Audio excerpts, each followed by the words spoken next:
Tervist!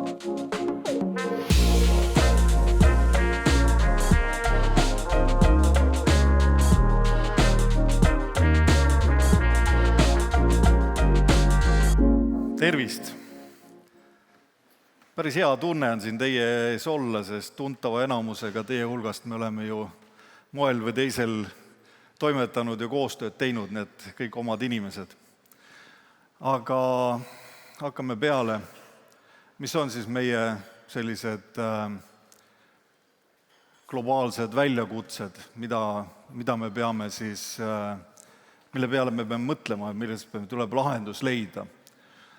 Esiteks, ma tooks välja 4 põhilist. Esiteks, inimkond suureneb endiselt suure hooga ja samas iga-aastaselt jääb viljakat põllumajandusmaad vähemaks, aga kuidagi see suurenev inimkond tuleb ära toita. Teiseks, me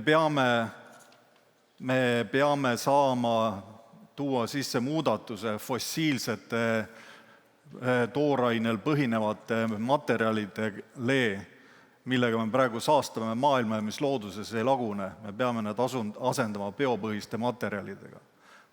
Kolmandaks, me peame vähendama CO2 heidet ja mis on oluline, on see, et üks kõige suuremaid CO2 heiteid põhjustab loomakasvatus, mis tähendab seda, et me peame vähendama loomse valgu osakaalu inimtoidus ja asendama selle taimse valguga.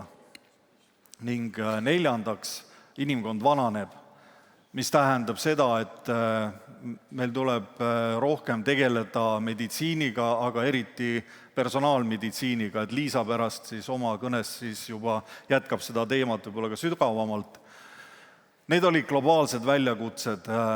Kui me vaatame Eesti sisse, siis tõesti, nagu ka Ahti ja ka Maive nimetasid, lisandväärtust tuleb tõsta.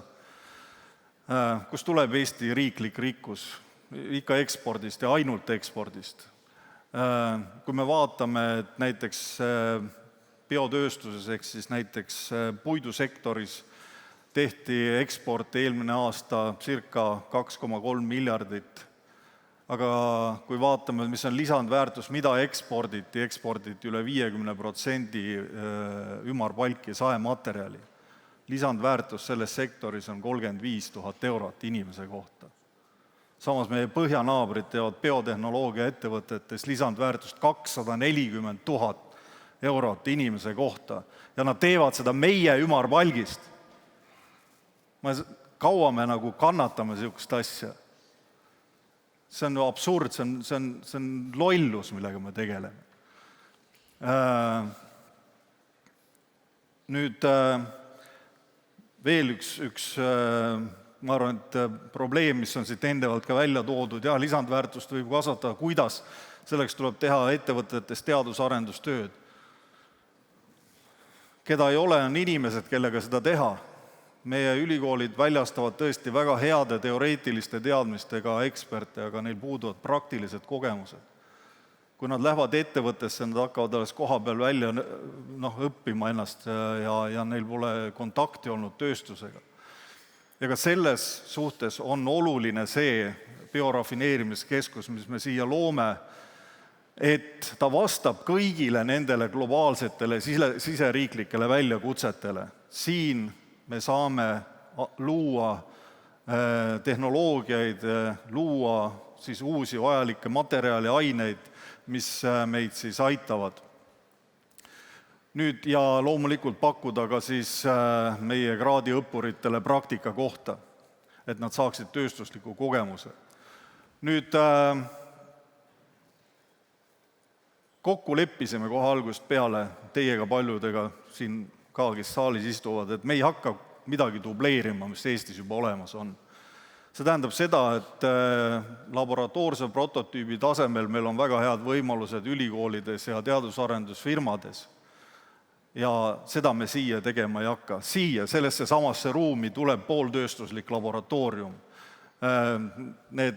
Selle süda, ehk siis 50, 500, 5000 liitrit reaktori võimalikkust, need reaktorid tulevad kuskil umbes sama koha peal, kus ma seisan praegu. ja siis sellele eelnev nii-öelda upstream ja downstream pool. Et see saab olema siin samas ruumis ja me teeme seda kõike koos teiega. See tähendab seda, et laboratoorset prototüüpi teeme koos ülikoolide, teadusasutustega ja pärast skaleerimist me teeme siin. Nii et need võimalused on olemas, me teeme seda koos ja me saame aru, miks seda on vaja teha. Meie kui inimkonna jaoks, aga ka Eesti jaoks. Aga selleks, et ei jääks lihtsalt sõnakõlksuks, on mul hea meel, et meil on Eestis olemas ka biotehnoloogia ettevõtted, kes on globaalsel tasandil teerajajad ja seetõttu ma kutsuksin lavale siis Peep Pitki, kes on siis Fibenooli arenduskuru ja räägib, kas see, millest mina rääkisin, on üldse mõttekas või mitte.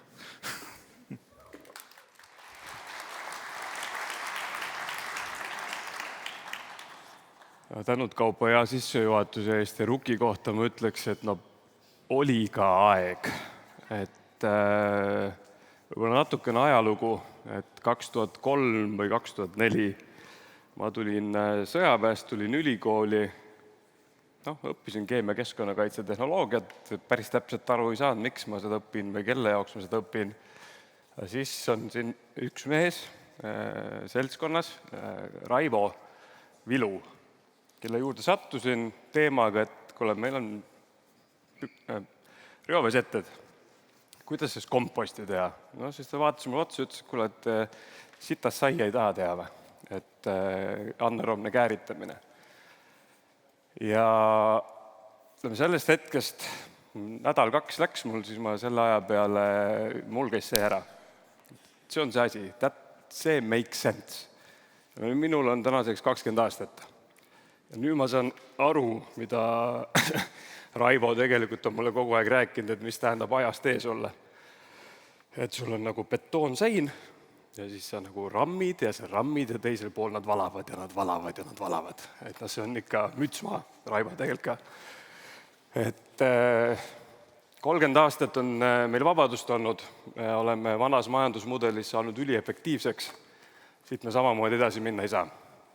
Ja kui me räägime sellest biorafineerimisest, kui me räägime sellest nii-öelda globaalsest defossiliseerimise muutusest, COP28, Dubai, vastuoluline üritus, aga esimest korda lõpuks öeldi välja, et defossiliseerimine on meie ühine suurim globaalne challenge, seda mitte ainult taastuvelektri või nii-öelda energia näol, mitte ainult kütused, vaid tegelikult, millest me üldse rääkinud ei ole, on tööstus ja on materjalid ja keemia. Ja mul on ülihea meel, et on Eestis tekkinud selle 30 aastaga selline kapital, kes on valmis riskima, kes on valmis panustama tehnoloogiasse innovatsiooni ja Fibenool on lihtsalt üks näide sellest. Ja Fibenoole meil võiks olla oluliselt rohkem. Ja mis meie positsioon täna on, me oleme vaadanud siis, et mitte teha seda, mida varem tehti, vaid teeme asju nii, nagu täna meil Green Deal ette tegelikult ütleb. Et kui me defossiliseerima peame, siis tegelikult uus majandusmudel on see, tööstusmudel peab olema see, et mis on within the planetary boundaries. Ma ei tea, kuidas seda eesti keeles öelda, et planeedi piiride sees olev majandus, mis tähendab seda, et sa võtad arvesse keskkonna aspekte, võtad arvesse sotsiaalmajanduslikke aspekte ja kasutad ressurssi võimalikult efektiivselt.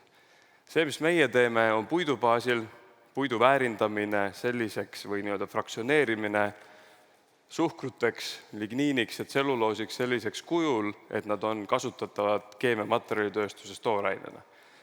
Kas see on meie helesinine unistus? Kindlasti mitte.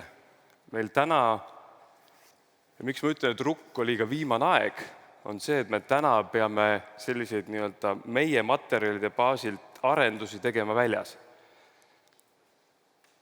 See on ka põhjus, miks oli viimane aeg, sest seda kõike ei peaks väljas tegema. Meil on teatud sammud, mis on selles nii-öelda majandusmudelis või vanades tehnoloogiates tegemata jäänud, see on ühtepidi meie õnnetus, teistpidi meie õnn. Meil on täna ressurssi, mida on võimalik efektiivsemalt kasutada ja on võimalik kasutada sellisel viisil, mida keegi teine pole teinud. Kui on midagi, mida keegi teine pole enne teinud, siis ei ole see ainult ettevõtete võimalus, tegelikult on ka ülikoolide võimalus. Sul on materjal, mille baasilt artikleid tegelikult ei ole. Mille baasilt sa oma teadustööd teed? või ma ütleks, et väga palju rohkem võiks olla neid teadlasi Eestis, kes meie uksele koputaks, andke meile materjalid, meil on mõte, teeme. Selge üleskutse, regulatiivne raam. Miks me ootame, mida Euroopa Liit meil ütleb? Me teame, et me liigume sinna suunas, et defossiliseerimine ja CO2 vähendamine saab olema majanduse alus. Mida me ootame? Me oleme üliväike riik, me oleme IT-lahendustes maailma tipus, teeme CO2 veriffi. Me teame, kus CO2 biomassi akumuleerus, kui palju me paneme effortit ja kui palju CO2 emiteerub, et see jõuab lõpuks tehastesse, mida me pakume maailma tööstusele. See asi ühiselt ära lahendada, me oleme mitte Euroopa 5 rikkama riigi hulgas, vaid maailma 5 rikkama riigi hulgas. Täna läbi selle rohepöörde, kui ma seda meediat vaatan, et küll on häda, et me peame siin CO2 arvutama ja siis meil on jälle paberid, mida peame täitma. See on suurim võimalus, mis on täna üldse ette antud. Muutuseks saada allhankijast kellekski, kes teeb tehnoloogiaid, rajab teed ja rajab uusi lahendusi. See on see, millega me täna tegeleme Fibenolis, see on see alus, mida ma näen ja kus on ka RUK-il ülioluline roll. Sest ma olen ise teinud TalTechis oma baka, magistri, doktoritöö ja nüüd ma olen täiesti teisel pool väärtusahelas. Et RUK, ma loodan, et on see võimalus, et me lõpetame ülikoolide ja teadlaste vägistamise, et palun tehke ettevõtetega koostööd. No see ei käi niimoodi. Sa ei saa baasteadlast panna tegema seda, et sul järgmine nädal on ettevõttes lahendus, mis on turul. RUK on täpselt see koht, mis saab olla tõlk seal vahel. Teha neid asju, mis tulevad ülihead ideed teadusest, skaleerida need ülesse ja siit järgmine samm on ettevõtetega koostöö. Et meil on, me oleme RUK-i juures olnud algusest peale kaasas, andnud oma sisendi sellele, et kas ja kuidas seda teha võiks. Ja siit baasilt ettevõtlusareng. Meil on mõned näited täna, keda Eestis saab välja tuua, Taagoplast, Müts maha, kellega on väga äge olnud koostööd teha, Äio startupina, kombime piire, teiste, skeletoniga vaatame, kas me suudame ka puidust energiasalvesteid teha, Upkatalist, räpinapaberivabrikaga, kahjuks see nimekiri sellega lõpeb.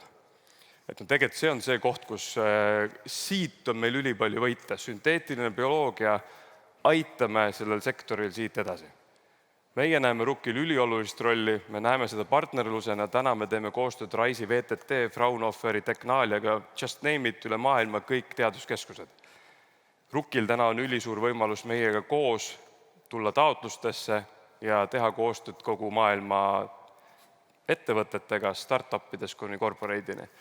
Ja ülikoolide poolelt kindlasti ma tahan välja tuua Tallinna Tehnikaülikooli ideede uurimisgruppi Karli Kontsoni ja Kristel Lill. Et enam paremad rakendusliku vaatega partnerid pole olnud. Me oleme 3 aastat asju teinud, täna me ühiselt räägime Jaapani teedeehitajatega, USA teedeehitajatega, Prantsuse teedeehitajatega üle maailma. Küsimus, kas ja kuidas me ülikoolidena selliseid inimesi ära kasutame, kas me vaatame, kas me rahastame neid, kas me toetame neid, kas me loome sinna ümber infrastruktuuri, et aastal 2030 me mitte ei osta jälle USA-st tehnoloogiat sisse, kuidas roheteid teha, vaid me täna teeme ettevalmistuseks, et aastal 2030 koos minna ja öelda, roheteid tehakse niimoodi. Aitäh!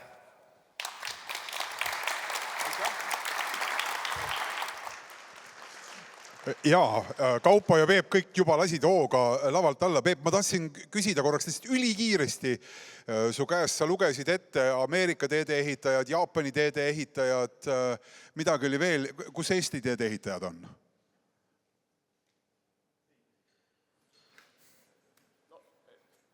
See on... Kui see on nüüd konnasilm, siis ega ma ei taha nagu seal ka trampida pikalt.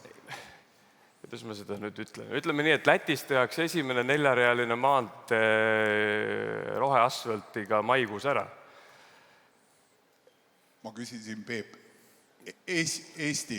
No me maikuus veel ei tee. Tegelikult selle üleskutse, minu arust üks väljakutse on tegelikult regulatiivne väljakutse. Kogu tööstus ja regulatsioon täna on üles ehitatud selle peale, mis on vana majandus, fossiil, baasil majandus ja nüüd me üritame siis, et nüüd tuleb rohe, kui fossiil on rõngas, siis me üritame kolmnurkase jõuga läbi suruda. No ei ole mõtet. Meil on täna ülisuur võimalus oleks ka riigina regulatiivselt teha globaalset innovatsiooni, tekitada mänguväljak. 5% esiteks paneme peale, oleme maailma esimene riik, kes ütleb, et fossiili kasutusel on käpp. Siit kõrgemal ei lähe. See aasta, mis oli, me siit kõrgemal ei lähe. Kõik meie edasine kasv tuleb jätkusuutliku tooraine baasilt.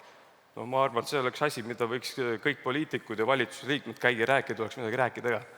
Praegu läheb kiireks, Euroopa Parlamendi valimised on kohe ära ja pärast jälle isu rääkida. Vabandust, Peep, Kaupo, mitu, Peepusid ei ole palju, aga mitu projekti on need, kellega koos siin minu ja sinu koha peal olevas 500-ses või 5000-ses pütis uut tulevikku looma hakatakse? Jah, see on tõde, et Peep on ainult üks maailmas, aga on veel teisi ja neid ei olegi nii vähe, nagu samas nagu Peepki ütles, neid ei ole ka väga palju, aga meil on olemas praegu juba 14 ettevõtet, kes on andnud meile oma huvikirja ja näitanud, kui palju neil läheb vaja seda skaleerimisvõimekust, nii et 14 on neid vähemalt olemas ja tegelikult ka mis puudutab siis ligniini ja fibenooli kui potentsiaalsed tooraine pakkujad, siis tegelikult me juba valmistame ette paari programmi paari projekti raamprogrammides Euroopa Liidus, nii et töö käib. Kaupo, Peep, suur aitäh, jõudu tööle! Aitäh!